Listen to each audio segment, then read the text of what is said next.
إن الحمد لله نحمده ونستعينه ونستغفره ونعوذ بالله من شرور أنفسنا ومن سيئات أعمالنا من يهده الله فلا مضل له ومن يضلل فلا هادي له وأشهد أن لا إله إلا الله وحده لا شريك له وأشهد أن محمدا عبده ورسوله يا أيها الذين آمنوا اتقوا الله حق تقاته ولا تموتن إلا وأنتم مسلمون يا أيها الناس اتقوا ربكم الذي خلقكم من نفس واحدة وخلق منها زوجها وبث منهما رجالا كثيرا ونساء واتقوا الله الذي تساءلون به والأرحام إن الله كان عليكم رقيبا يا أيها الذين آمنوا اتقوا الله وقولوا قولا سديدا يصلح لكم أعمالكم ويغفر لكم ذنوبكم ومن يطع الله ورسوله فقد فاز فوزا عظيما أما بعد فإن أصدق الحديث كتاب الله وأحسن الهدي هدي محمد صلى الله عليه وسلم وشر الأمور محدثاتها وكل محدثة بدعة وكل بدعة ضلالة وكل ضلالة في النار. محترم و مکرم حاضرین مجلس، بزرگوں، دوستوں، اسلامی بھائیوں اور پردہ نشین ماؤں بہنوں، اللہ رب العالمین کا ہمارے اوپر بہت بڑا احسان اور کرم ہے کہ اللہ رب العالمین نے ہمارے لیے نیکیوں کے انجام دینے اور اس پر اجر عظیم مرتب کرنے کا بہترین ایک سسٹم اور نظام قائم کیا ہوا ہے. چنانچہ اگر کوئی بندہ اللہ رب العالمین کو راضی کرنے کے لیے کسی نیکی کا صرف ارادہ کرتا ہے تو اللہ رب العالمین اپنے فضل و کرم سے صرف ارادہ کرنے پر اس کے لیے ایک نیکی لکھ دیتا ہے. اگر بندہ حقیقت میں اس نیکی کو انجام دے دے تو اللہ رب العالمین اس کا اجر بڑھا کر، اس کا گریڈ بڑھا کر 10 گنا سے لے کر 700 گنا تک اسے اجر عطا کرتا ہے. اسی کے برعکس اگر کوئی بندہ کسی گناہ کا ارادہ کرے تو اللہ رب العالمین جب تک وہ گناہ نہیں کرتا اس کے کھاتے میں کوئی گناہ نہیں لکھتا. صرف ارادہ کرنے پر کوئی گناہ نہیں لکھتا. کب گناہ لکھتا ہے؟ جب حقیقت میں بندہ گناہ کا ارتکاب کر لے. ارتکاب کرنے کے بعد بھی اس کے گریڈ کے بڑھانے کا معاملہ اللہ رب العالمین گناہ کے سلسلے میں نہیں کرتا. جتنا اس نے معصیت کی ہے، گناہ کیا ہے، اتنا ہی اس کے کھاتے میں گناہ لکھا جاتا ہے. اسے 10 گنا سے لے کر 700 گنا تک نہیں بڑھایا جاتا. یہ اللہ رب العالمین کا فضل و کرم ہے. اللہ رب العالمین کے رحمت کے مظاہر میں سے ہے کہ اس طریقے سے اللہ رب العالمین بندوں کے اعمال کو اس کے لیے اس کے نامہ اعمال کے اندر لکھتا ہے اور اسے ثابت رکھتا ہے. یہاں تک کہ اللہ رب العالمین نے یہ اصول و ضابطہ بیان کیا کہ اگر کسی کے پاس گناہیں ہوں تو اس کا بہترین طریقہ یہ ہے کہ نیکیاں کر کے اپنے گناہوں کو ختم کر دیں. یہ نیکیاں اس کے گناہوں کے لیے کفارہ بن جائیں گی. ان الحسنات یذہبن السیئات، اللہ رب العالمین نے قرآن کریم کے اندر یہ اصول بیان کیا کہ نیکیاں گناہوں کو ختم کر دیتی ہیں. یہ نہیں کہا کہ اگر کوئی گناہ کرے تو اس کی نیکیوں کو ختم کر دیں گی، بلکہ اس کے برعکس یہ کہا کہ نیکیاں گناہوں کو ختم کر دیتی ہیں. بس شرک کے گناہ کے لیے اللہ تعالیٰ نے یہ کہا کہ اگر کوئی شرک کا گناہ کرے تو یہ شرک کا گناہ اس کے تمام اعمال حسنہ کو ختم کر دینے والا. چنانچہ رسول اللہ صلی اللہ علیہ وسلم کو خطاب کرتے ہوئے اللہ تعالیٰ نے فرمایا لَإِنْ أَشْرَكْتَ لَيَحْبَطَنَّ عَمَلُكَ وَلَتَكُونَنَّ مِنَ الْخَاسِرِينَ، کہ اگر آپ نے شرک کیا تو آپ کے تمام گناہ تمام نیکیاں، تمام اعمال برباد ہو جائیں گے اور آپ خسارہ اٹھانے والوں میں سے ہوں گے. تو شرک کا گناہ نیکیوں کو برباد کر دینے والا ہے. لیکن عمومی طور پر جو اللہ رب العالمین نے وصف رکھا ہے نیکی اور گناہ کے اندر، تو نیکیاں گناہ کو ختم کر دیتی ہیں۔ جیسے پانی نجاست کو ختم کر دیتا ہے، نجاست پانی پر غالب نہیں آتی اور پانی کو ناپاک جلدی نہیں کرتا، لیکن یہ پانی ناپاک کب ہوتا ہے؟ جب نجاست کثیر مقدار میں ہو، پانی قلیل مقدار میں ہو، ورنہ پانی کے اندر یہ قدرت رکھی اللہ تعالیٰ نے کہ پانی نجاست کو ختم کر دیتا ہے، نجاست پانی کو ناپاک نہیں کرتی، یہی اصل ہے۔ تو اسی طریقے سے گناہ اور نیکی کا معاملہ یہ ہے کہ نیکیاں گناہوں کو ختم کر دیتی ہیں۔ رسول اللہ صلی اللہ علیہ وسلم نے معاذ بن جبل رضی اللہ تعالیٰ عنہ کو وصیت کرتے ہوئے کہا تھا، اتق اللہ حیثما کنت واتبع السیئۃ الحسنۃ تمحها وخالق الناس بخلق حسن، کہ جہاں کہیں رہو اللہ رب العالمین کا تقوی اختیار کرو اور نیکیاں گناہوں کے بعد کرنے کی کوشش کرو، کیونکہ اگر تم گناہوں کے بعد نیکیاں کرو گے تو اس سے تمہارے گناہ ختم ہو جائیں گے۔ وَأَتْبِعِ السَّيِّئَةَ الْحَسَنَةَ تَمْحُهَا، اگر کبھی گناہ سرزد ہو جائے اس کے فوراً بعد نیکی کرنے کا اہتمام کرو، کیونکہ یہ نیکی گناہ کو ختم کر دیتی ہے۔ تو یہ اللہ رب العالمین نے نیکی کے اندر وصف رکھا ہے۔ یہ ماہ رمضان جو ہمارے سامنے آ رہا ہے، نیکیوں کا موسم بہار لے کر آ رہا ہے۔ اللہ رب العالمین نے اس ماہ کے اندر نیکیوں کے اتنے دروازے کھول کر رکھا ہے کہ ایک بندہ اگر اپنی آنکھیں کھلی رکھے، تھوڑا سا اپنے اندر بیداری پیدا کرے تو نیکیوں کا انبار جمع کر سکتا ہے اور اپنے گناہوں کو ختم کر سکتا ہے۔ اس کے باوجود بھی اگر کوئی اس عظیم مہینے کو، اس مقدس اور بابرکت مہینے کو ضائع کر دے، عام مہینوں کی طرح گناہوں کے اندر ہی گزار دے اور نیکیوں کے اتنے راستے ہونے کے باوجود اپنے گناہوں کا انہیں کفارہ نہ بنا سکے، تو اس پر جبریل امین علیہ السلام نے بد دعا کی ہے۔ اللہ کے رسول نے اس پر آمین کہا ہے اور کہا ہے کہ ایسا بندہ ہلاک و برباد ہو جائے۔ چنانچہ مشہور حدیث ہے، رسول اللہ صلی اللہ علیہ وسلم ممبر پر چڑھے اور آپ نے 3 بار آمین کہا۔ صحابہ کرام نے جب پوچھا کہ 3 بار آمین کہنے کی آج وجہ کیا ہے، تو اللہ کے رسول نے سبب بیان کرتے ہوئے کہا کہ جبریل امین علیہ السلام اس وقت میرے پاس آئے اور ایسے لوگوں کے حق میں بد دعا کی جنہوں نے رمضان جیسا نیکیوں کا مہینہ پایا، ایک مقدس اور بابرکت مہینہ پایا، لیکن اپنے گناہوں کی بخشش نہ کرا سکا، کیونکہ نیکیاں گناہوں کو ختم کر دیتی ہیں۔ اس کے باوجود رمضان مہینہ گزر گیا اور نیکیوں کو سمیٹ کر گناہوں کو ختم نہیں کر سکا، ایسا بندہ ہلاک و برباد ہو جائے۔ تو اللہ کے رسول صلی اللہ علیہ وسلم نے اس پر آمین کہا ہے کہ اللہ تو قبول فرما لے۔ تو یہ دعا جبریل امین علیہ السلام کی طرف سے ہے، جو تمام فرشتوں کے اندر سب سے اونچا مقام رکھتے ہیں۔ اس پر آمین کہنے والے رسول اللہ صلی اللہ علیہ وسلم ہیں، جو تمام بنی آدم کے سردار ہیں۔ یہ بد دعا اللہ کی بارگاہ میں رد ہو جائے، اس کی گنجائش نہیں ہے۔ اس لیے ایک انسان کو اس مہینے کے اندر قدم رکھنے سے پہلے عزم و استقلال کے ساتھ قدم رکھنا چاہیے کہ اس مہینے کے اندر ہمارے پاس ایک بہترین آپشن آیا ہے، ایک چانس آیا ہے زندگی کے اندر کہ ہم نیکیوں کے ذریعے اپنے گناہوں کو ختم کر ڈالیں۔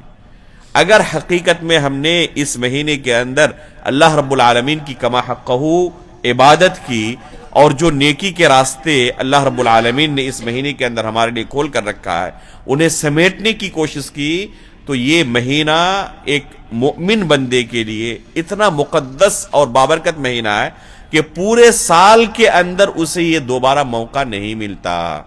چنانچہ اللہ رب العالمین نے قرآن کریم کے اندر اعلان فرمایا لیلۃ القدر کے بارے میں کہ اس رات کو ہم نے قرآن کریم کو نازل کیا ہے، اور اس رات کی عبادت 1000 مہینوں کی عبادت سے بہتر ہے۔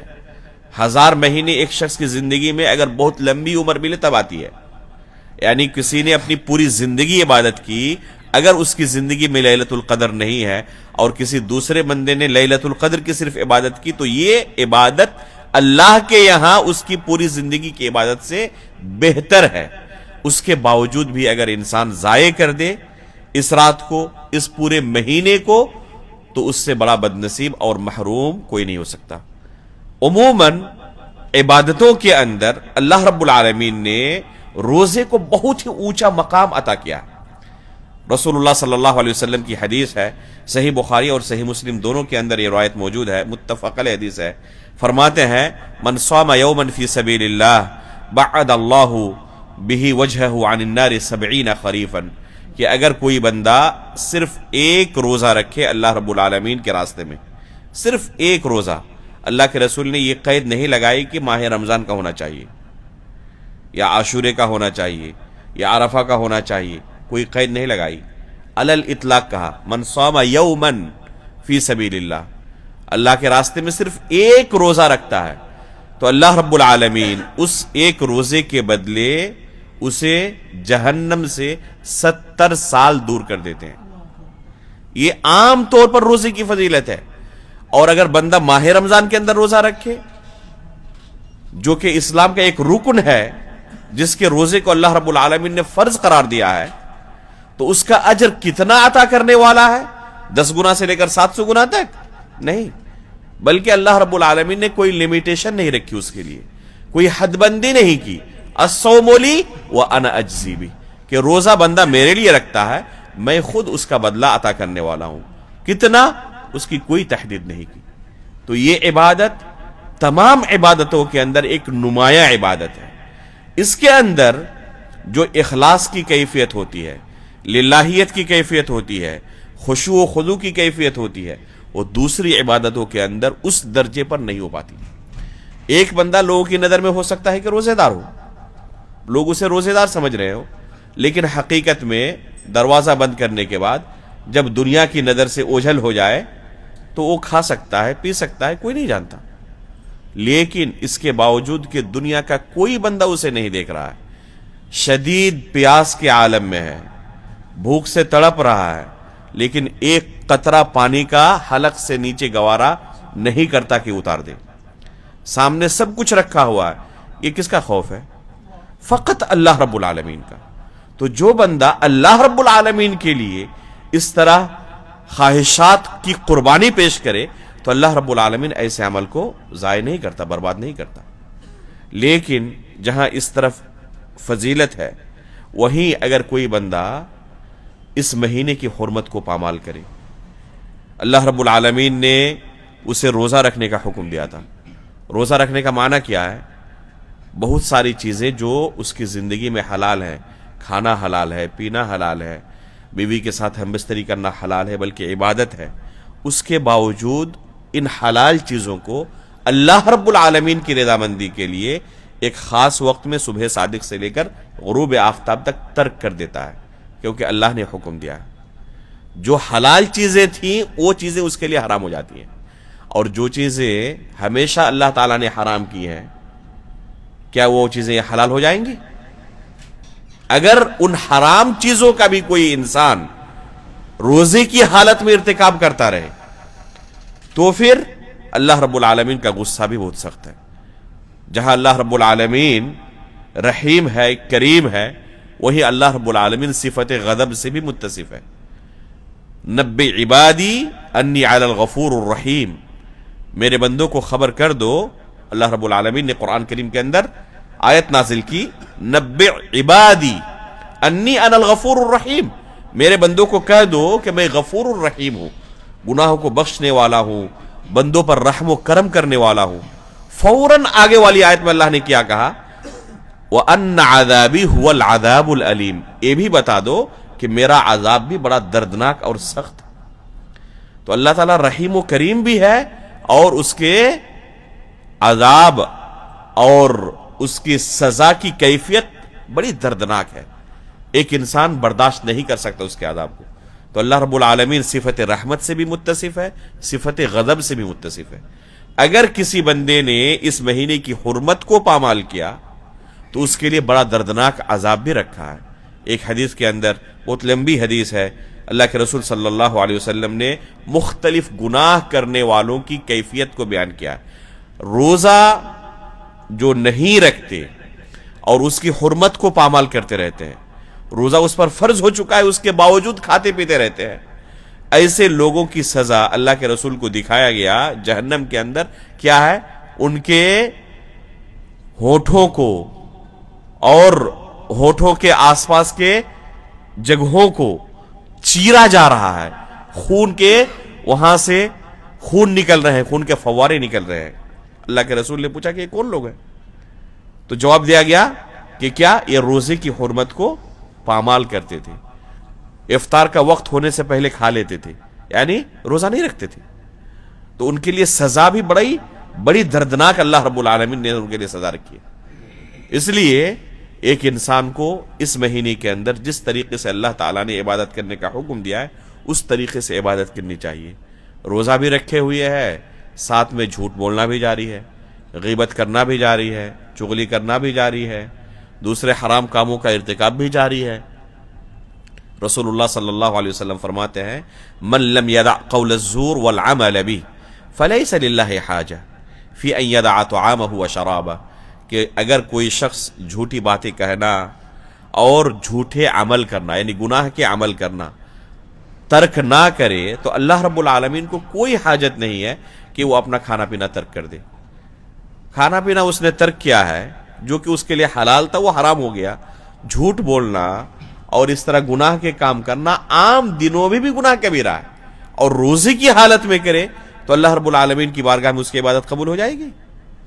اللہ رب العالمین کی بارگاہ میں اس کی عبادت کی کوئی حیثیت ہی نہیں۔ ایک دوسری حدیث کے اندر اللہ کے رسول صلی اللہ علیہ وسلم فرماتے ہیں کہ بہت سارے روزے دار ایسے ہوتے ہیں جن کو اپنے روزے سے بھوک و پیاس کی شدت کے علاوہ کچھ بھی میسر نہیں ہوتی، صرف انہیں کیا حاصل ہوتی ہے؟ بھوک اور پیاس کی شدت، بس وہ بھوکے ہی رہتے ہیں، انہیں کوئی اجر نہیں ملتا، کوئی نیکی نہیں ملتی۔ اور بہت سارے قیام اللیل کرنے والے، تہجد پڑھنے والے، تراویح پڑھنے والے ایسے ہوتے ہیں جن کے لیے صرف رات جاگنا ہی ہوتا ہے، کوئی اجر نہیں ملتا، کوئی نیکی نہیں ملتی انہیں۔ کیوں؟ آخر محنت تو اس نے پوری کی، اس کے باوجود نیکی سے محروم کیوں رہا؟ کیونکہ اخلاص نہیں، للہیت نہیں، خشوع نہیں، خضوع نہیں، ریاکاری ہے، یا پھر عمل بھی کہہ رہا ہے کہ میں روزہ کر رہا ہوں اور ساتھ میں جن چیزوں کو اللہ رب العالمین نے حرام کیا ہوا ہے ان کا ارتکاب بھی کر رہا ہے۔ روزہ کس کو کہتے ہیں؟ الامساک، رکنے کو۔ تو جو حلال چیزیں ہی ان سے وہ رکا رہا ہے، جو حرام چیزیں ہیں ان سے بدرجہ اولا رکنا ضروری ہے۔ تو یہ مبارک مہینہ ہے، اس مہینے کے اندر ہمیں اللہ رب العالمین کی اسی طرح عبادت کرنی چاہیے جس طریقے سے اللہ رب العالمین نے اس مہینے کی عبادت کو مشروع قرار دیا ہے۔ اور ان عبادتوں میں سب سے افضل عبادت روزہ ہے۔ سب سے افضل عبادت کیا ہے؟ روزہ ہے، جس کے چند احکام و مسائل آپ کے سامنے، جو اہم اور مشہور احکام و مسائل ہیں، ابھی بیان کیے جائیں گے۔ اسی طرح قیام اللیل ہے، جسے ہم تراویح کہتے ہیں اپنی زبان کے اندر، آسانی سے اس کے سمجھنے کے لیے۔ شریعت کے اندر کتاب و سنت میں تراویح کا لفظ وارد نہیں ہے، قیام اللیل وارد ہے، جسے بعد میں علماء نے تراویح کے نام سے یاد کیا ہے، موسوم کیا ہے، اور یہ لفظ زیادہ معروف ہو چکا عوام کے اندر۔ تو تراویح کی نماز اگر کہی جائے تو آسانی سے لوگ سمجھ لیتے ہیں۔ تو تراویح کی نماز یہ بہترین عبادت ہے اس مہینے کی۔ چنانچہ اللہ کے رسول صلی اللہ علیہ وسلم تراویح کی نماز کی فضیلت بیان کرتے ہوئے فرماتے ہیں من صام رمضان ایمانا واحتسابا غفر له ما تقدم من ذنبه، کہ اگر کوئی بندہ ایمان رکھتے ہوئے، اللہ رب العالمین سے نیکی کی امید کرتے ہوئے ماہ رمضان میں قیام کرتا ہے تو اس کے تمام گناہوں کو جو ہو چکی ہے اللہ رب العالمین کے فضل و کرم سے بخش دیا جاتا ہے۔ اللہ اکبر! یہ اتنی عظیم فضیلت ہے اس نماز کی۔ من قام رمضان ایمانا واحتسابا، ایمان ہو اور اللہ سے نیکی کی امید ہو، یہ دو شرطیں ہیں۔ اگر ان دو شرطوں کو پورا کرتے ہوئے قیام کرتا ہے، تراویح کی نماز ادا کرتا ہے، تو اس کے سابقہ گناہوں کو بخش دیا جاتا ہے۔ یہی فضیلت کافی ہے اس عمل کو انجام دینے کے لیے۔ کس طریقے سے اس عبادت کو انجام دی جائے؟ اما عائشہ رضی اللہ تعالیٰ عنہ سے پوچھا گیا کہ اللہ کے رسول کیسے قیام اللیل کرتے تھے؟ تو فرمایا لا تسأل عن حسنہن وطولہن، اتنی بہترین نماز پڑھتے تھے، اتنا لمبا قیام کرتے تھے کہ اس کی لمبائی اور خوبی کے بارے میں، اچھائی کے بارے میں سوال نہ کرو۔ آج ہماری حالت کیا ہے؟ اگر امام صاحب نے کچھ لمبی نماز پڑھ دی تو مقتدی حضرات دوسری مسجد کا رخ کرنے لگتے ہیں، پتہ کرتے ہیں کہ کس مسجد میں جلدی تراویح ختم ہو جاتی ہے، اس مسجد میں بھیڑ اتنی زیادہ کہ جگہ نہیں ملتی، اور جہاں اطمینان کے ساتھ، ترتیل کے ساتھ، تجوید کے ساتھ قرآن پڑھنے کا اہتمام کیا جاتا ہے، لمبا قیام ہوتا ہے، کوشش ہوتی ہے کہ قیام کے اندر پورا قرآن ختم ہو جائے یا ایک سے زائد مرتبہ ختم ہو جائے، تو وہاں پر لوگ نہیں ملتے۔ عموماً نفس کی کیفیت یہ ہے کہ جس طرح آپ اس کو عادی بنائیں گے اسی طریقے سے اس کی عادت بن جائے گی، جس طریقے سے اس کو آپ عادی بنائیں اس طریقے سے عادت بن جائے گی۔ لمبا اور مختصر ایک نسبی چیز ہے، اگر کہیں پر 3 گھنٹے میں قیام اللیل پڑھتے ہوں، تراویح کی نماز 3 گھنٹے میں پڑھتے ہوں، تو اس جگہ پر 2 گھنٹے میں پڑھنا اس سے کہیں مختصر ہے، لیکن کہیں پر اگر آدھے گھنٹے میں ختم کر دیتے ہو تو 2 گھنٹہ ان کے لیے مصیبت ہے۔ غالباً نواب صدیق میاں سید نذیر حسین محدث دہلوی رحمہ اللہ کی سیرت میں یہ آتا ہے کہ ماہ رمضان میں تراویح کے لیے جس امام کا انتخاب کرتے تھے وہ 3 دن کے اندر ایک قرآن ختم کر دیتے تھے تراویح میں۔ ایک سال یہ ہوا کہ وہ کسی پریشانی کی وجہ سے، شاید بیمار پڑ گئے یا کسی دوسری پریشانی کی وجہ سے نماز نہیں پڑھا سکے، تراویح نہیں پڑھا سکے، تو ان کی جگہ پر ایک دوسرے امام کو لایا گیا جو 4 دن میں ایک قرآن ختم کرتے تھے۔ تو لوگوں نے اس سال کہنا شروع کیا کہ اس سال کتنی راحت ہے، امام صاحب ماشاءاللہ کتنا لوگوں کا خیال کرتے ہیں۔ تو دیکھیں 4 دن میں، اس لیے کہ 3 دن کے مقابلے میں ہے تو یہ راحت محسوس ہو رہی ہے، اور جہاں پر پورے مہینے میں ایک مرتبہ ختم کیا تو ان کے لیے 4 دن بھی بہت بڑی مصیبت ہے۔ تو یہ نفس کی عادت ہے، جیسے اس کو آپ عادی بنائیں گے اس طرح اس کی عادت ہو جائے گی۔ لیکن لوگوں کے مزاج کا، ان کی ضروریات کا خیال کرنا بھی ضروری ہے، خصوصاً جماعت کی اگر نماز ہو اور لوگوں کی پریشانی ہو، بہت زیادہ دیر تک نہیں رہ سکتے ہوں، تو پھر بھی کوشش کرنی چاہے کہ جہاں تک ممکن ہو سکے یہ نماز لمبی ہو، ترتیل کے ساتھ ہو۔ خصوصاً جو لوگ تراویح کے نام پہ قرآن مجید کے ساتھ کھلواڑ کرتے ہیں اور اس طریقے سے قرآن کی تلاوت کرتے ہیں کہ پتہ نہیں چلتا وہ کیا پڑھ رہے ہیں، صرف آیت کے آخر میں یعلم تعلمون ہی پتہ چلتا ہے اور اب کچھ نہیں پتہ چلتا کہ بیچ میں انہوں نے کیا کہا۔ کسی کو لقمہ دینے کی کوئی موقع ہی نہیں مل سکتا کسی کو لقمہ دینے کا۔ تو اس طریقے سے قرآن کے ساتھ کھلواڑ کرنا، مذاق کرنا بالکل جائز نہیں ہے۔ اگرچہ آپ مختصر ہی پڑھیں لیکن ترتیل کے ساتھ، تجوید کے ساتھ، ایک ایک لفظ سمجھ میں آئے۔ اس طریقے سے مجھے بڑی خوشی ہوئی جب اس مسجد کے بارے میں سنا کہ بہت اطمینان کے ساتھ اس مسجد میں قرآن کی تلاوت رمضان میں کی جاتی ہے۔ یہی ہونا چاہیے تمام مساجد کے اندر۔ جو لوگ جلد بازی کرتے ہیں انہیں اس سے سبق لینا چاہیے اور اس عمل سے توبہ کرنا چاہیے، خصوصاً قرآن کے ساتھ کھلواڑ کرنے سے۔ یہ اللہ رب العالمین کا کلام ہے، اسے سمجھ کر پڑھیں، ایک ایک لفظ پر غور کرتے ہوئے پڑھیں۔ اگر ساتھ میں جو کچھ پڑھا گیا ہے اسے سمجھنے کی بھی کوشش کریں تو نور علی نور ہے۔ اس کے مختلف طریقے ہیں، بہت سارے قرآن کے نسخے آ چکے ہیں جن میں بہت ہی مختصر قرآن کی تفسیر موجود ہے۔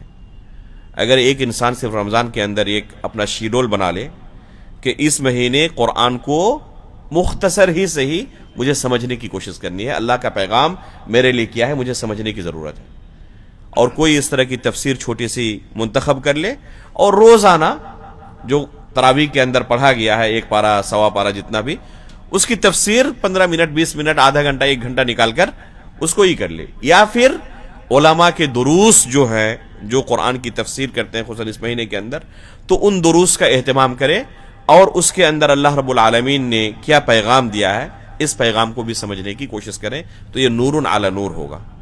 تو یہ تراویح کی نماز نہایت ہی اہم عبادت ہے، لیکن یہ فرض نہیں ہے، مستحب ہی ہے۔ اگر کبھی کسی سے فوت ہو جائے تو اس کا روزہ صحیح ہے. بعض لوگ تراویح کے فوت ہو جانے کی بنا پر روزہ بھی ترک کر دیتے ہیں.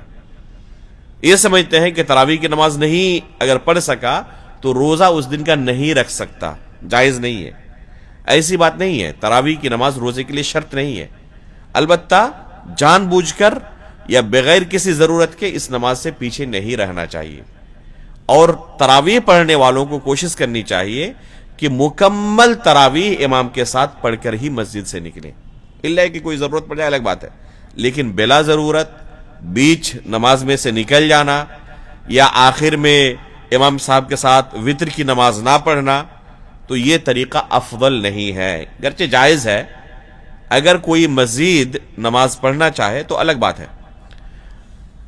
اس کے لیے بھی بعض علماء نے کہا ہے کہ امام کے ساتھ مکمل نماز پڑھ لے.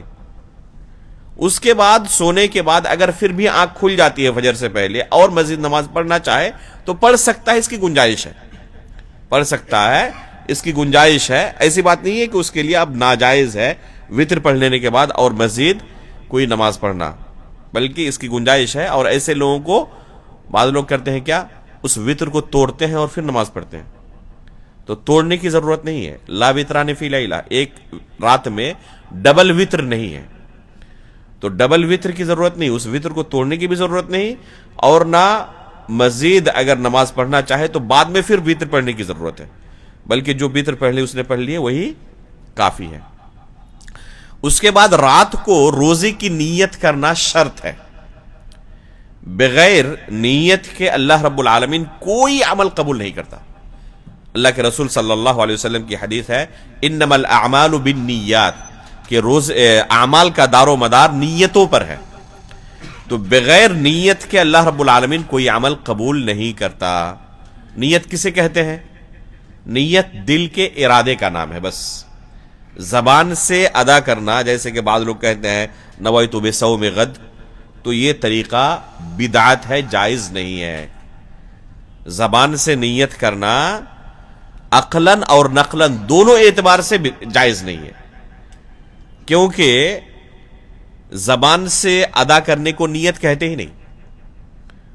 دنیا کا ہر کام انسان نیت سے ہی کرتا ہے, بغیر نیت کے کوئی کام نہیں کر سکتا. کوئی سفر پر جا رہا ہو, کوئی ٹوائلٹ جا رہا ہو, کوئی اور کسی کام سے بازار جا رہا ہو, تو وہ اپنے کام کی نیت کر کے گھر سے نکلتا ہے کہ فلاں فلاں کام مجھے کر کے آنا ہے بازار سے. کیا گھر سے نکلتے وقت زبان سے ادا کرتا ہے کہ میں فلاں فلاں کام کرنے کے لیے گھر سے باہر قدم رکھ رہا ہوں؟ ابھی آپ درس کے لیے آئے ہوئے ہیں, کیا گھر سے نکلتے وقت آپ نے اس طرح زبان سے ادا کیا تھا کہ میں گھر سے باہر نکلنے کے لیے گھر سے باہر قدم رکھ رہا ہوں؟ تو اس طریقے سے نیت انسان کسی عمل کا نہیں کرتا. تو اسی طریقے سے عبادت کا بھی معاملہ یہ ہے کہ اس کے لیے زبان سے ادا کرنا نہیں ہے, دل کے اندر ارادہ کا ہونا کافی ہے. لیکن دل کے اندر ارادہ بھی نہ ہو تو پھر اس شخص کا روزہ درست نہیں ہے. دل کے اندر ارادے کا ہونا ضروری ہے عمل کے لیے. میں آپ کو ایک مثال دے کر سمجھاتا ہوں جس سے مسئلہ بالکل کلیئر ہو جائے گا کہ نیت کا اثر کس طرح پڑتا ہے عبادت کے اوپر. ایک شخص جنبی ہے, ناپاک ہے, احتلام ہو گیا ہے. اب ظہر سے پہلے روزانہ اس کی عادت ہے غسل کرنے کی. وہ بھول گیا کہ میں جنبی تھا اور حمام میں داخل ہوا ظہر سے پہلے, جس طرح روزانہ غسل کرتا ہے آج بھی اس نے غسل کیا. غسل سے فراغت کے بعد جب وہاں سے نکل گیا حمام سے تو اس کو یاد آ رہا ہے کہ میں جنبی تھا, ناپاک تھا. اس نے غسل تو کیا ہے جنبی ہونے کے بعد, لیکن جس وقت غسل کیا اسے یاد ہی نہیں تھا کہ میں جنبی ہوں. تو یہ غسل اس کی ناپاکی کو دور کرنے کے لیے کافی نہیں ہوگا, وہ پاک نہیں شمار کیا جائے گا. اسے دوبارہ نیت کے ساتھ غسل کرنا ضروری ہے, تب وہ پاک ہوگا. اس لیے ایک سوال کیا جاتا ہے کہ ایک بندہ ناپاک تھا اور ندی کے اندر ڈبکی لگایا, اس کے باوجود پاک نہیں ہوا, کیوں؟ تو جواب ہے کہ اس نے نیت نہیں کی تھی. تو نیت ضروری ہے, بغیر نیت کے کوئی عمل نہیں ہوتا. ایک بندہ روزہ رکھ رہا ہے, اس کے رمضان کے روزے چھوٹے ہوئے ہیں اور اس کی عادت ہے ہر مہینے 13ویں 14ویں 15ویں تاریخ کے روزہ رکھنے کی, جسے ایام بیز کے روزہ کہتے ہیں، چاند کے روزے بھی بہت سارے لوگ کہتے ہیں. اس کی عادت ہے ہر مہینے 13ویں 14ویں 15ویں تاریخ کو روزہ رکھتا ہے، اور اس کے کچھ روزے رمضان کے چھوٹے ہوئے ہیں. اب اگر اس نے نیت نہیں کی کہ رمضان کے چھوٹے ہوئے روزوں کی قضا کر رہا ہوں، تو پھر تمیز نہیں ہو پائے گی کہ یہ جو روزہ اس نے رکھا ہے وہ اپنی عادت کے حساب سے ایام بیز کا روزہ ہے یا رمضان کے چھوٹے ہوئے روزے. جب تک نیت نہ کرے تب تک رمضان کے چھوٹے ہوئے روزے نہیں شمار کیے جائیں گے. جو عادت ہے اسی عادت پر اسے محمول کیا جائے گا. تو نیت ضروری ہے عبادت کے لیے. روزے کا جو مسئلہ ہے اس میں نیت کا حکم یہ ہے کہ فرض روزے اگر ہوں، جیسے رمضان کے روزے فرض ہیں، تو فرض روزے کے لیے رات کو نیت کرنا ضروری ہے. رسول اللہ صلی اللہ علیہ وسلم کا ارشاد ہے، من لم یبیت الصیام من اللیل فلا صیام لہ. اگر کوئی رات کو نیت نہیں کرتا روزے کی تو اس کا روزہ درست نہیں ہے. تو یہ کس روزے کے لیے ہے؟ فرض روزے کے لیے ہے، نفلی روزے کے لیے نہیں ہے. کیوں؟ کیونکہ نفلی روزے کے لیے ہمیں ایک دوسری حدیث ملتی ہے رسول اللہ صلی اللہ علیہ وسلم کی، جس سے پتہ چلتا ہے کہ نفلی روزے کے لیے رات کو نیت کرنا ضروری نہیں ہے. چنانچہ رسول اللہ صلی اللہ علیہ وسلم دن کے کسی حصے میں اپنی بیویوں کے پاس جاتے اور ان سے کھانا طلب کرتے. ادھر سے جواب آتا کہ گھر میں کھانے کے لیے کچھ بھی نہیں ہے.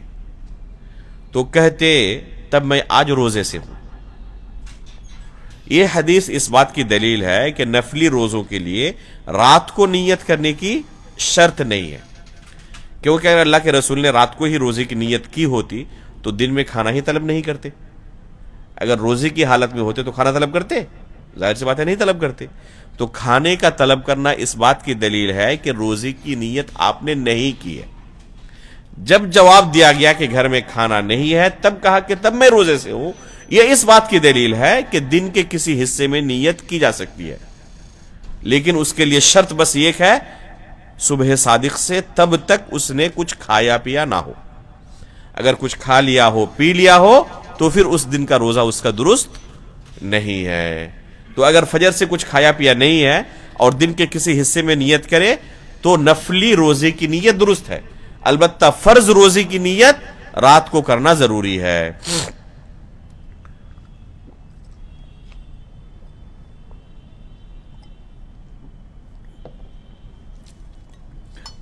اب اس نے نیت کی، اس کا روزہ شروع ہو گیا الحمدللہ. اب اسے بہت سارے حلال چیزوں سے بھی رکنا ہے اور علل اطلاق تمام حرام کاموں سے رکنا ہے. جو کام حرام ہے ان سے علل اطلاق رکنا ہے. اس کے بارے میں کوئی تفصیل نہیں کہ فلاں حرام کام سے رکے فلاں حرام کام سے رکے. کوئی بھی کام حرام ہے اس سے رکنا ہے، لیکن جو چیزیں حلال ہیں ان میں سے بھی بعض چیزوں سے رکنا ہے. اگر نہ رکے تو اس کا روزہ فاسد ہو جائے گا. کن چیزوں سے روزہ فاسد ہو جائے گا؟ یہ سوال سب سے زیادہ ماہ رمضان میں کیا جانے والا ہے. لوگوں کی طرف سے جو سوالات آتے ہیں ان سوالوں کا سب سے زیادہ تعلق اسی سے ہوتا ہے کہ میں نے فلاں عمل کیا ہے، کیا میرا روزہ اب تک صحیح ہے یا ٹوٹ چکا ہے؟ کیا اس روزے کی مجھے بعد میں قضا کرنی پڑے گی؟ یہ روزہ میرا درست ہے؟ یہ سب سے زیادہ لوگوں کی طرف سے سوال کیا جاتا ہے. اس لیے اس مسئلے کو ذرا غور سے سنیں. جن چیزوں سے روزہ ٹوٹ جاتا ہے وہ بہت زیادہ نہیں ہے، ان کی کوئی لمبی چوڑی فہرست نہیں ہے جنہیں یاد کرنے میں پریشانی ہو. بعض موٹی موٹی چیزیں ہیں جو بہت آسان ہیں. وہ کل 4 چیزیں ہیں مردوں کے لیے، اور عورتوں کے لیے ایک زائد چیز ہے. عورتوں کے لیے کل 5 ہیں. 1 نمبر پر کھانا، دوسرے نمبر پر پینا، تیسرے نمبر پر بیوی کے ساتھ ہم بستری کرنا، جمع کرنا، چوتھے نمبر پر اپنی طرف سے قی کرنا جان بوجھ کر. یہ 4 چیزیں ہیں جس میں مرد اور عورت سب کے سب شامل ہیں. ان 4 چیزوں کو اگر کوئی جان بوجھ کر کرے، بھول کر نہیں، تو اس سے اس کا روزہ فاسد ہو جاتا ہے. اگر بھول کر کھا لے پی لے تو اس سے روزہ فاسد نہیں ہوتا. گرچہ پیٹ بھر کر کھا لے پھر بھی اگر اس نے بھول کر کھایا ہے تو روزہ فاسد نہیں ہوتا. روزہ فاسد کب ہوگا، کب ٹوٹ جائے گا؟ جب اس نے جان بوجھ کر کھایا ہو، جان بوجھ کر پیا ہو، تب روزہ ٹوٹ جائے گا، ورنہ روزہ نہیں ٹوٹے گا. تو بس یہ 4 چیزیں ہیں. خواتین کے لیے ایک 5ویں چیز ہے کہ روزے کی حالت میں گرچہ افطاری سے 1-2 منٹ پہلے ہی کیوں نہ ہو، اگر حیض کا خون یا نفاس کا خون آنا شروع ہو جائے تو اس دن کا روزہ فاسد ہو جائے گا، اس دن کا روزہ نہیں مانا جائے گا. یا دن کے شروع حصے میں ہی کچھ وقت کے لیے حیض کا خون تھا، اس کے بعد پاک ہو گئی، تب بھی اس دن کا روزہ اس کا درست نہیں ہے. تو یہ کل 5 چیزیں ہیں خواتین کے حق میں، اور مردوں کے حق میں 4 چیزیں ہیں جن سے روزہ ٹوٹ جاتا ہے. اور یہ چیزیں نہایت واضح ہیں. کھانا کسے کہتے ہیں، پینا کسے کہتے ہیں، جمع کرنا کسے کہتے ہیں، قی کرنا جان بوجھ کر، یہ سب کوئی جانتا ہے. اس کی تشریح کی ضرورت نہیں ہے کہ کھانا ہے یا کھانا نہیں ہے. مثال کے طور پر اگر انجیکشن لگایا جائے تو یہ کھانا ہے؟ دنیا کا کوئی شخص اسے کھانا کہہ سکتا ہے؟ یہ کھانا نہیں ہے. لیکن سگریٹ پینا ہے یا نہیں ہے؟ یہ ہر کوئی اسے پینا ہی کہتا ہے کہ فلاں شخص سگریٹ پی رہا ہے یا سگریٹ پیتا ہے. عربی میں بھی کہتے ہیں وہ یشرب الدخان، کہ وہ سگریٹ پیتا ہے. تو کھانے پینے سے روزہ ٹوٹ جائے گا. اگر وہ چیز کھانے پینے میں سے نہیں ہے تو روزہ نہیں ٹوٹے گا. جیسے اگر کسی کو انجیکشن کی ضرورت ہو تو اس سے روزہ نہیں ٹوٹے گا. اگر بوتل چڑھانے کی، پانی چڑھانے کی ضرورت ہو، کمزوری ہے یا کسی اور علاج کے لیے ڈاکٹر اس میں دوا مکس کر رہے ہیں اور اس کے جسم پر اس کو چڑھانے کی ضرورت ہے، تو یہ کھانا پینا نہیں ہے. الا کہ غذا سلائن کے راستے اس کے جسم میں پہنچائی جائے انجیکشن کے ذریعے، تو پھر اس سے روزہ ٹوٹ جائے گا. لیکن غذا نہ پہنچائی جائے تو اس سے روزہ نہیں ٹوٹے گا. اسی طرح آنکھ کے اندر، کان کے اندر اگر ڈراپ ڈالے تو اس سے روزہ نہیں ٹوٹے گا. یہ کھانا پینا نہیں ہے. البتہ ناک کے اندر ڈالے تو فوراً حلق کے اندر پہنچ سکتا ہے، معدے کے اندر پہنچ سکتا ہے، ڈر ہے. اس لیے کہ دونوں کا منفذ، دونوں کا راستہ ایک ہے، منہ کا اور ناک کا. آپ جیسے ڈراپ ڈالیں فوراً دیکھیں گے کہ کیا ہوتا ہے، وہ حلق کے راستے پہنچ جاتا ہے. اس لیے اگر ناک کے اندر ڈراپ ڈالنے کی ضرورت ہے تو اس میں احتیاط برتیں، کوشش کریں کہ حلق تک نہ پہنچے. اگر معمولی 1-8 قطرے ہیں تو اس سے عموماً حلق تک نہیں پہنچتے. اگر نہ پہنچے تو روزہ نہیں ٹوٹے گا. لیکن اگر حلق سے نیچے اتر جائے تو اس سے روزہ ٹوٹ سکتا ہے. اس لیے اللہ کے رسول صلی اللہ علیہ وسلم نے وضو کرنے کے لیے کیا حکم دیا؟ وَبَالِغْ فِي الْإِسْتِنْشَاقِ إِلَّا أَن تَكُونَ صَائِمًا. ناک میں پانی ڈالتے وقت وضو میں مبالغہ کرو، یعنی اچھی طرح ناک کی صفائی کرو. إِلَّا أَن تَكُونَ صَائِمًا. لیکن اگر روزے کی حالت میں ہو تو اس طرح مبالغہ نہ کرو، کیونکہ مبالغہ کرنے کی صورت میں وہ پانی حلق تک جا سکتا ہے. تو روزے کی حالت میں اللہ کے رسول نے ناک کی صفائی میں مبالغہ کرنے سے منع کیا ہے. یہ حدیث اس بات کی دلیل ہے کہ ناک کے اندر اگر کوئی دوسری چیز ڈالی جائے تو ہو سکتا ہے کہ وہ حلق تک پہنچ جائے اور پیٹ تک پہنچ جائے، تو اس سے روزہ ٹوٹ جائے گا. لیکن اگر نہ پہنچے، وضو کی طرح ہی ہو، ناک کی صفائی کی لیکن حلق تک نہیں پہنچا ہے، تو اس سے روزہ نہیں ٹوٹے گا. کلی کیا ہے اور پانی نیچے حلق سے نیچے نہیں گیا ہے تو اس سے روزہ نہیں ٹوٹے گا. اسی طرح بہت سارے کھانے کے بعد اس کے اجزاء منہ کے اندر تھوک کے ساتھ یا دانتوں کے اطراف میں لگے رہتے ہیں، جن سے بچنا عمومی طور پر ممکن نہیں ہوتا. تو ان چیزوں کے پیٹ کے اندر چلے جانے کی وجہ سے روزہ نہیں ٹوٹتا ہے. تھوک نگلنے کی وجہ سے، بلغم ہے نگلنے کی وجہ سے، یا کھانے کے باقی حصے جو عموماً رہ جاتے ہیں منہ کے اندر، اس کے بعض اثرات، تو ان اسباب کی بنا پر انسان کا روزہ نہیں ٹوٹتا ہے.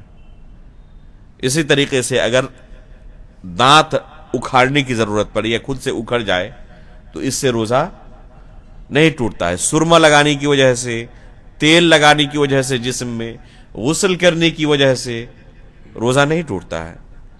حجامہ جانتے ہیں آپ لوگ؟ پتہ نہیں حجامہ سینٹر یہاں ہے یا نہیں. بہت سارے لوگ اس کو پچھنا لگوانا کہتے ہیں اردو میں. تو حجامہ کرنے کی اگر ضرورت پڑے تو اس سے بھی راجح قول کے مطابق روزہ نہیں ٹوٹتا ہے، نہ مریض کا اور نہ ڈاکٹر کا.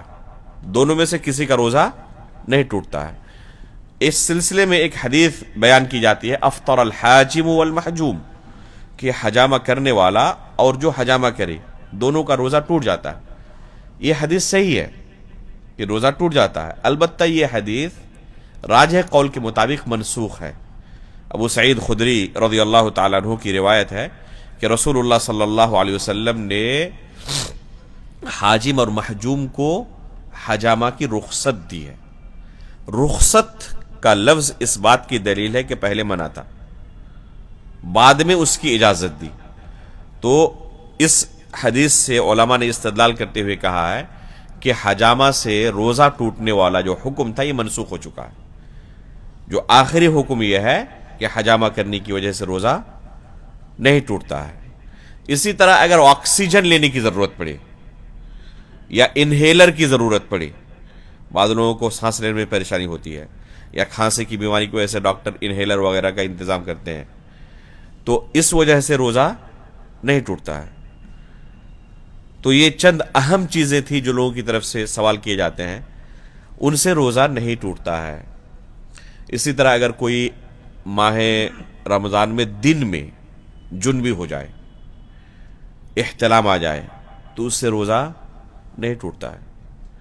اگر رات کو جنبی ہوا تھا یا بیوی کے ساتھ جمع کیا تھا اور فجر کی اذان سے پہلے تک غسل نہ کر سکا، فجر کی اذان ہو گئی اور وہ جنبی ہی ہے، ناپاکی ہے، اور دن کی شروعات کر رہا ہے، روزے کی شروعات کر رہا ہے ناپاکی کی حالت میں، تب بھی کوئی حرج نہیں ہے، روزہ درست ہے، اس کا روزہ فاسد نہیں ہوگا۔ وہ غسل کرے اور جماعت کے ساتھ نماز پڑھے، اس کا روزہ فاسد اس وجہ سے نہیں ہوتا ہے۔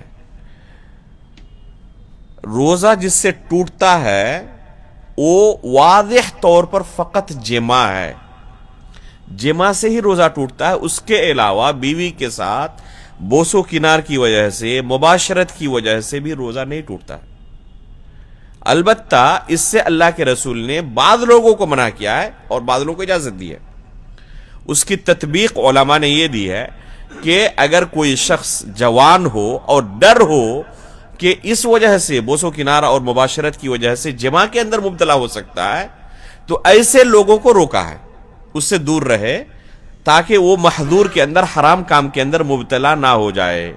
لیکن اگر کسی کا اپنے نفس پر کنٹرول ہو، جیسے کہ اللہ کے رسول صلی اللہ علیہ وسلم کا اپنے نفس پر کنٹرول تھا، اما عائشہ رضی اللہ تعالیٰ عنہ فرماتی ہیں کہ اللہ کے رسول اپنی ازواج سے بوس و کنار کرتے تھے، مباشرت کرتے تھے، لیکن ان سے زیادہ کسے اپنے نفس پر کنٹرول ہو سکتا ہے؟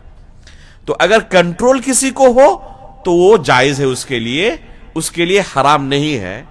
اس وجہ سے اگر، یعنی جماع کی وجہ سے نہیں، بوس و کنار کی وجہ سے یا مباشرت کی وجہ سے اگر منی کا خروج ہو جائے تو کیا اس سے روزہ ٹوٹ جائے گا یا روزہ نہیں ٹوٹے گا؟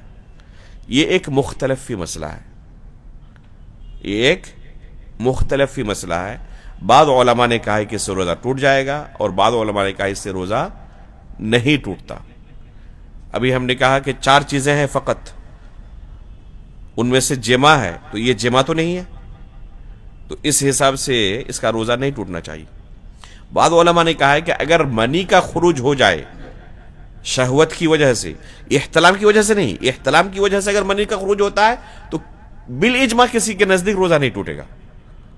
حالانکہ بہت سارے لوگ اس شبہے کے اندر رہتے ہیں کہ احتلام ہو گیا ہے تو شاید آج میرا روزہ ہی درست نہ ہو، اور روزہ افطاری کر لیتے ہیں بہت سارے لوگ۔ یہ درست نہیں ہے، منی احتلام کی وجہ سے بالکل روزہ نہیں ٹوٹتا، لیکن بوسو کنار کرنے کی وجہ سے، شہوت کی بنا پر، مباشرت کی وجہ سے اگر منی کا خروج ہو جائے، جمع اس نے نہیں کیا ہے، تو کیا اس سے روزہ ٹوٹ جاتا ہے یا روزہ نہیں ٹوٹتا؟ یہ مختلف ہی مسئلہ ہے، اور دلائل کی روشنی میں، یہ سلف کے فتوے کی روشنی میں راجح یہی معلوم ہوتا ہے کہ اس سے روزہ نہیں ٹوٹتا، اس سے روزہ نہیں ٹوٹتا۔ لیکن یہ متفق علیہ مسئلہ نہیں ہے، اختلاف ہے۔ اقرب الی الصواب یہی لگ رہا ہے، راجح یہی معلوم ہو رہا ہے دلائل کی روشنی میں کہ اس سے روزہ نہیں ٹوٹتا ہے۔ اسی طرح بعض لوگوں کو حرام کام کی عادت ہوتی ہے، وہ ہے استمنا، عربی میں کہتے ہیں اگر عام الفاظ میں ہمارے معاشرے کے اندر استعمال کریں ہم تو اسے ہینڈنگ کہیں گے. یہ حرام ہے، جائز نہیں ہے. یہ حرام ہے، جائز نہیں ہے. لیکن کیا اس سے روزہ ٹوٹ جائے گا یا روزہ نہیں ٹوٹے گا؟ یہ سوال. تو اس میں بھی اختلاف ہے، اور اس میں بھی راجح یہ ہے کہ اس سے روزہ نہیں ٹوٹتا ہے. البتہ یہ کام حرام ہے، یہ کام حرام ہے. روزہ جن وجہوں سے ایک انسان اس کے اجر سے محروم ہوتا ہے وہ دو طرح کی چیزیں ہیں. ایک ہے جن سے روزہ فاسد ہو جاتا ہے اور اس کا روزہ ٹوٹنے کی وجہ سے بعد میں اسے قضا کرنے کی ضرورت پڑتی ہے. تو وہ چار چیزیں ہیں جن کا تذکرہ کیا گیا: کھانے پینے، جمع کرنے اور قی کرنے کی وجہ سے. اگر کوئی جھوٹ بولے تو ابھی آپ کے سامنے حدیث پڑھی گئی کہ اسے کچھ بھی اجر نہیں ملتا، وہ بھی روزے کے اجر سے محروم رہتا ہے. لیکن کیا جھوٹ بولنے والے کو بعد میں اس روزے کی قضا کرنی پڑے گی؟ کسی نے کھانے پینے، جمع کرنے اور قی کرنے سے اپنے آپ کو بچائے رکھا، لیکن جھوٹ بول دیا، غیبت کی کسی کی. تاجر ہے، ڈنڈی مار دیا، 100 گرام کی جگہ پر 1 کلو کی جگہ پر 900 گرام ہی اس کو تول کر دیا. حرام ہے نا؟ تو کیا اس کا روزہ فاسد ہو جائے گا؟ یعنی اسے اس روزے کی قضا کرنی پڑے گی؟ قضا نہیں کرنی پڑے گی، لیکن اس کا عمل یہ حرام ہے. اور حرام کام کے ارتکاب کی بنا پر حدیث میں وعید کیا ہے کہ اللہ رب العالمین کو ایسے روزے دار کی کوئی حاجت نہیں ہے. وہ روزے کے اجر سے محروم ہوگا لیکن روزے کی قضا نہیں کرنی پڑے گی. تو اسی طریقے سے استمنا یا ہینڈنگ یہ حرام کام ہے. عام دنوں کے اندر بھی حرام ہے، انسان کو اس سے توبہ کرنا چاہیے. لیکن اگر کسی نے ماہ رمضان میں روزے کی حالت میں کر لیا تو کیا اس کا روزہ فاسد ہو جائے گا اس معنی میں کہ اس کو بعد میں قضا کرنی پڑے گی؟ تو راجح یہ ہے کہ اس وجہ سے روزہ نہیں ٹوٹتا ہے اور اس کی وجہ سے اسے روزے کی قضا کی ضرورت نہیں ہے. لیکن یہ مختلفی مسئلہ ہے، یہ مختلفی مسئلہ ہے. شیخ البانی رحمہ اللہ نے اس مسئلے کو تفصیل کے ساتھ بیان کیا ہے اپنے دروس میں. اسی طرح شیخ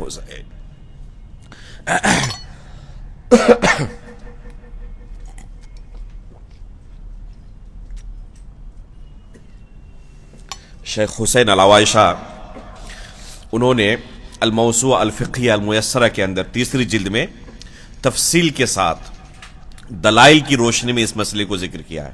ابھی آپ کے سامنے اس کا خلاصہ میں نے رکھا ہے، ٹھیک ہے؟ تو اس وجہ سے مباشرت کی وجہ سے ہو، بوس و کنار کی وجہ سے ہو، استمنا یعنی ہینڈنگ کی وجہ سے ہو، اگر منی کا خروج ہو جائے تو اس سے روزہ نہیں ٹوٹتا ہے راجح قول کے مطابق. واللہ اعلم بالصواب.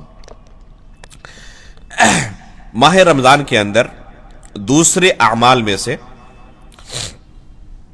ایک عمل مبارک عمل ہے افطاری کرنا، جس کا شریعت کے اندر حکم دیا گیا ہے. اور اس کے لیے رہنمائی یہ اللہ کے رسول نے کی کہ افطاری میں جلدی کیا جائے. جلدی کرنے کا معنی وقت سے پہلے افطاری کرنا بالکل نہیں ہے. جلدی کرنے کا معنی یہ ہے کہ جیسے ہی وقت ہو جائے احتیاط کی بنا پر 2-4 منٹ تاخیر نہ کیا جائے، جیسے کہ بعض لوگ کرتے ہیں. حدیث کے اندر صراحت کے ساتھ اس عمل سے ممانعت ہونے کے باوجود بھی بعض لوگ قصدن اس طرح کا احتیاط کرتے ہیں اور کنفرم ہو جانے کے باوجود، مغرب کی اذان ہو جانے کے باوجود افطاری نہیں کرتے. 2 منٹ 4 منٹ انتظار کرتے ہیں، اس کے بعد افطاری کرتے ہیں. اس عمل سے منع کیا گیا. اسی طرح بعض لوگ ہمارے علاقے میں خصوصاً دیکھا جاتا ہے کہ افطاری سے پہلے اجتماعی دعا کا اہتمام کرتے ہیں. اس کا کوئی ثبوت نہیں ہے، اس کا کوئی ثبوت نہیں ہے، اس لیے اس سے پرہیز کرنا چاہیے. البتہ افطاری کے وقت کیا کوئی خاص دعا ہے یا اس وقت دعا کی قبولیت کا وقت ہے یہ؟ تو اس بارے میں بھی کوئی صحیح حدیث نہیں موجود ہے کہ افطاری کے وقت یہ دعا کی قبولیت کا وقت ہو. حدیث کے اندر جو لفظ ہے کہ اللہ رب العالمین جن لوگوں کی دعا رد نہیں کرتا ان میں سے ایک روزے دار ہے. کب؟ حتی یفطر، یہاں تک کہ وہ افطاری کر لے. روزے دار کی دعا رد نہیں کی جاتی یہاں تک کہ افطاری کر لے، یعنی جب تک وہ روزے کی حالت میں ہے، جب تک افطاری کر نہیں لیتا تب تک اس کی دعا قبول اللہ کی بارگاہ میں کی جاتی ہے، رد نہیں کی جاتی۔ یہی حتیٰ کا لفظ بعض نسخوں کے اندر حینا ہو گیا ہے۔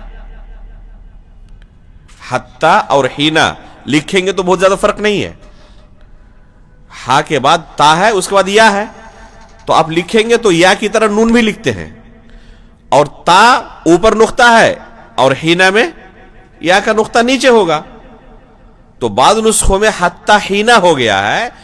اس کا معنی کیا ہوگا کہ افطاری کے وقت۔ تو اسی حدیث سے بعض لوگوں نے سمجھا ہے کہ افطاری کے وقت دعا کی قبولیت کا وقت ہے، اس وقت دعا قبول ہوتی ہے، لیکن صحیح لفظ کیا ہے؟ حتیٰ ہے، حینا نہیں ہے۔ یعنی روزے دار کی دعا عمومی طور پر قبول ہوتی ہے جب تک کہ افطاری نہ کر لے، تو خصوصی طور پر افطاری کے وقت الگ فضیلت ہو دعا کی، اس سلسلے میں کوئی روایت میرے علم میں نہیں ہے، اور بہت سارے علماء نے یہ بھی کہا ہے کہ کوئی صحیح روایت نہیں ملتی۔ اب جس وقت بھی چاہے روزے کی حالت میں، ظہر کے وقت چاہے عصر کے وقت چاہے دعا کرے، اگر افطاری کے وقت بھی کوئی دعا کرے تو ممانعت نہیں ہے، لیکن یہ کہنا کہ یہ خاص وقت ہے دعا کی قبولیت کا، اس کے لیے الگ سے دلیل نہیں ملتی۔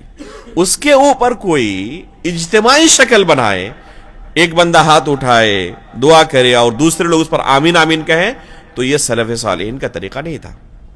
اللہ کے رسول نے اپنے صحابہ کو یہ تعلیم نہیں دی ہے، اس لیے اس طرح کے عمل سے بچنا چاہیے جس میں یہ راستہ نکلتا ہو کہ ہم کوئی نئی شریعت تیار کر رہے ہیں۔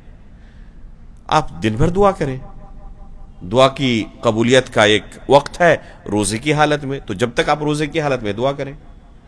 افطاری کر لینے کے بعد آپ رات میں داخل ہو جائیں گے، اور رات میں جو اعمال دن میں حرام تھے وہ اعمال اب آپ کے لیے حلال ہو چکے ہیں۔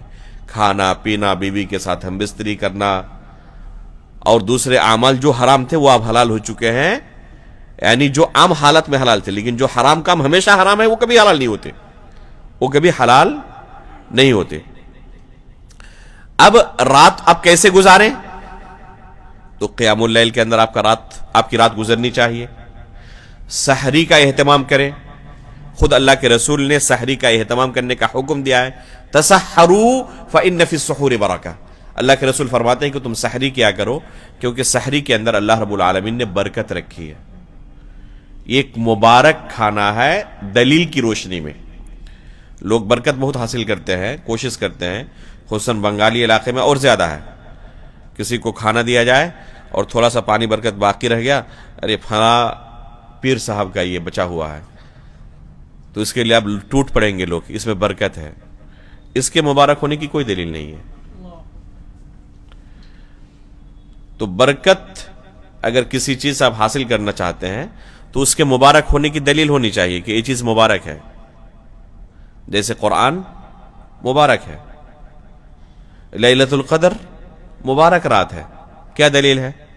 انا انزلناہ فی لیلۃ مبارکہ، اللہ تعالیٰ نے خود کہا کہ مبارک رات ہے۔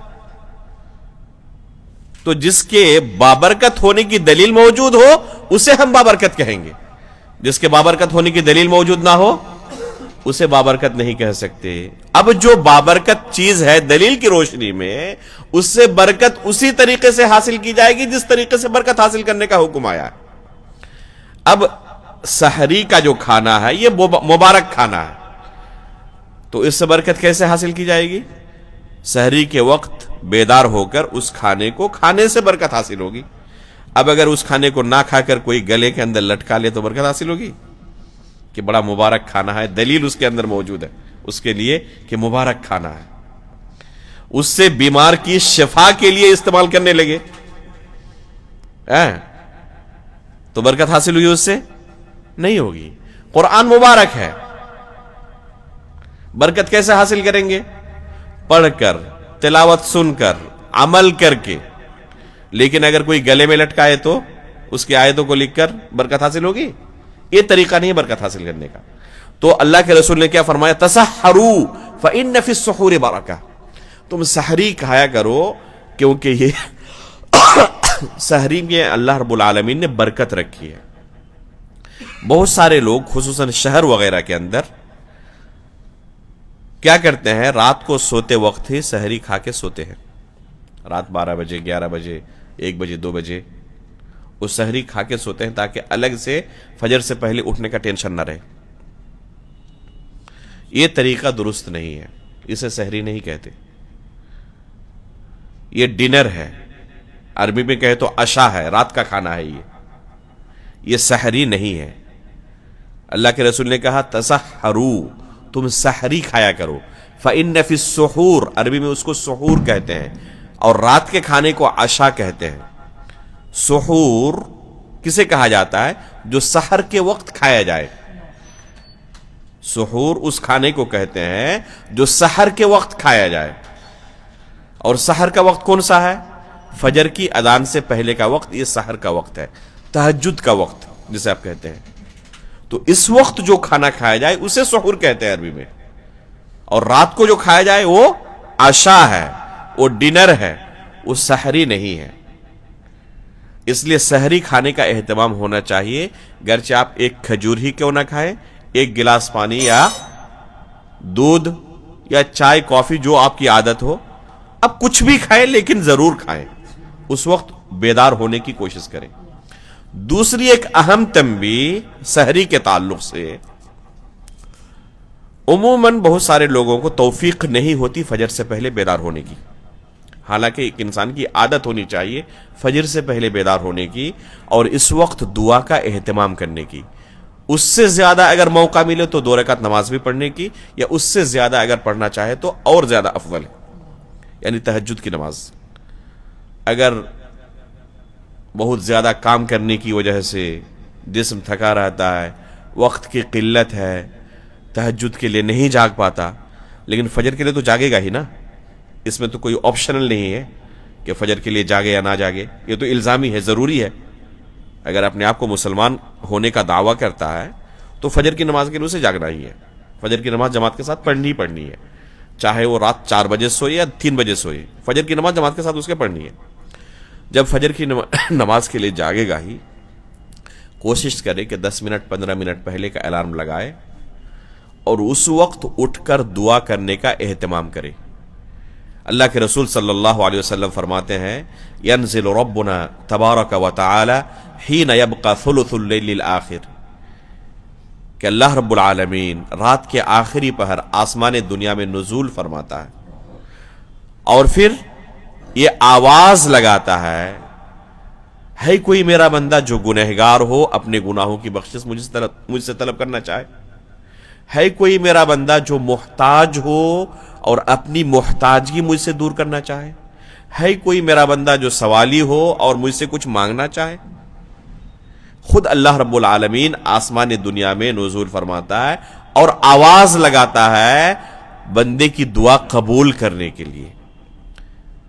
اس لیے تمام اوقات میں سے کہا جاتا ہے سب سے افضل وقت دعا کی قبولیت کا فجر سے پہلے کا وقت ہے، سحر کا وقت ہے، تہجد کا وقت ہے. اس لیے خصوصاً اس وقت کچھ نہ صحیح کم از کم دعا کے لیے انسان کو بیدار ہونا چاہیے. کوئی بھی انسان دعا سے بے نیاز نہیں، ہر کوئی محتاج ہے، تو اسے دعا کے لیے بیدار ہونا چاہیے. اگر دوسرے مہینوں میں آپ بیدار نہیں ہو سکے تو یہ جو مبارک مہینہ آ رہا ہے سحری کھانے کے لیے آپ بیدار ہوں گے نہیں ہوں گے؟ بہت سارے لوگوں کو دیکھیں گے آپ بیدار ہوا ہے اس مبارک وقت میں اور اس مبارک وقت کو گفتگو کے اندر اور لا یعنی چیزوں کے اندر برباد کر رہا ہے، دعا نہیں کر رہا ہے. تو آپ اہتمام کریں سحری کھانے کے بعد فجر کی اذان سے پہلے دعا کا. آپ کو جس چیز کی ضرورت ہو اپنی جھولی اللہ کے سامنے پھیلائیے اور اللہ رب العالمین سے دعا کیجیے. یہ دعا کی قبولیت کا سب سے بہترین وقت ہے. اسی طرح ماہ رمضان کے اندر انجام دیا جانے والا ایک مبارک عمل ہے قرآن کی تلاوت. اللہ کے رسول صلی اللہ علیہ وسلم خصوصی طور پر ماہ رمضان میں قرآن کی تلاوت کا اہتمام کیا کرتے تھے. جبریل علیہ الصلاۃ والسلام کے ساتھ رسول اللہ صلی اللہ علیہ وسلم قرآن کا دور کرتے. جس سال آپ کی وفات ہوئی 2 مرتبہ آپ نے جبریل علیہ الصلوۃ والسلام کے ساتھ قرآن کا دور کیا، اور زید بن ثابت رضی اللہ تعالیٰ عنہ آپ کے ساتھ ہوا کرتے تھے۔ جب جبریل علیہ الصلوۃ والسلام کے ساتھ اللہ کے رسول دور کرتے قرآن کا، تو زید بن ثابت رضی اللہ تعالیٰ عنہ یہ جلیل القدر صحابی اللہ کے رسول صلی اللہ علیہ وسلم کے ساتھ ہوا کرتے تھے اس دور میں جو اللہ کے رسول جبریل علیہ الصلوۃ والسلام کے ساتھ کرتے تھے۔ جب ابو بکر صدیق رضی اللہ تعالیٰ عنہ کی خلافت کا وقت آیا اور اس میں 70 قراء کے شہید ہونے کا سانحہ پیش ہوا، تو صحابہ اکرام نے مشورہ دیا کہ اس قرآن کو ایک جگہ پر کیا جائے، ایک مصحف کی شکل دی جائے، ایسا نہ ہو کہ اس طرح قرآن کے جو حفاظ ہیں دشمن انہیں قتل کرتے رہیں اور اس طریقے سے آنے والی نسل قرآن سے محروم رہ جائے، ان کے پاس قرآن مصحف کی شکل میں موجود ہی نہ ہو، اس لیے کہ سب کے پاس قرآن تو یاد نہیں، تو ایسا نہ ہو کہ آنے والی نسل کے پاس قرآن پہنچے ہی نہ اور انہیں پڑھنے کے لیے بھی کچھ نہ ملے، اس لیے اس قرآن کو مصحف کی شکل میں مدون کرنا چاہیے۔ صحابہ اکرام سے مشورے کے بعد یہی فائنل ہوا کہ قرآن کو مصحف کی شکل میں ایک جگہ جمع کرنا چاہیے۔ سب سے پہلے قرآن کو ایک جگہ جمع کرنے کا کام کب ہوا ہے؟ ابو بکر صدیق رضی اللہ تعالیٰ عنہ کے زمانے میں۔ ابو بکر صدیق رضی اللہ تعالیٰ عنہ کے زمانے میں انہوں نے ایک کمیٹی تشکیل دی، ایک کمیٹی بنائی کہ ان لوگوں کی ذمہ ہے یہ قرآن کو ایک جگہ جمع کریں، مصحف کی شکل دیں، اور اس کمیٹی کا سربراہ کن کو بنایا؟ صدر کن کو بنایا؟ نہیں، زید بن ثابت رضی اللہ تعالیٰ عنہ۔ کیوں؟ ابھی بیان کیا تھوڑی دیر پہلے میں نے، رسول اللہ صلی اللہ علیہ وسلم کے ساتھ آخری جو عرض تھا اللہ کے رسول نے جبریل علیہ السلام کو جو پیش کیا تھا قرآن، زید بن ثابت رضی اللہ تعالیٰ عنہ اللہ کے رسول کے ساتھ تھے۔ تو دیکھیں اللہ رب العالمین نے کتنا بڑا انہیں مقام عطا کیا، قرآن کے ساتھ جڑے رہنے کی وجہ سے زندگی بھر لوگ قرآن کی تلاوت کریں گے، ایک لمحہ ایسا نہیں ہوتا جس میں قرآن کی تلاوت نہ ہو رہی ہو، دنیا میں کوئی نہ کوئی بندہ قرآن کی تلاوت کر رہا ہے اور ان کو اس کی نیکی مل رہی ہے۔ اللہ رب العالمین نے کیا ان کو شرف عطا کیا تھا زید بن ثابت رضی اللہ تعالیٰ عنہ، لیکن یہ ذمہ داری اتنی بڑی تھی، جب انہیں یہ ذمہ داری دی گئی تو انہوں نے کہا تھا کہ اگر مجھے پہاڑ کو ایک جگہ سے اٹھا کر دوسری جگہ منتقل کرنے کے لیے کہا جاتا تو یہ کام میرے لیے زیادہ آسان تھا بنسبت اس کے کہ قرآن کو میں ایک جگہ جمع کروں، کہیں پر اگر کوئی غلطی رہ جائے تو پوری امت کا بار مجھ پر پڑے گا۔ تو انہوں نے اس ذمہ داری کو نہایت امانت داری کے ساتھ پورا کیا اور اس طریقے سے قرآن کو ایک جگہ پر جمع کیا۔ عثمان غنی رضی اللہ تعالیٰ عنہ کے زمانے میں قرآن کو ایک جگہ جمع کرنے کا کام نہیں ہوا، اس سے پہلے ابو بکر صدیق رضی اللہ تعالیٰ عنہ کے دور خلافت میں کام ہو چکا تھا۔ عثمان غنی رضی اللہ تعالیٰ عنہ نے کیا کیا،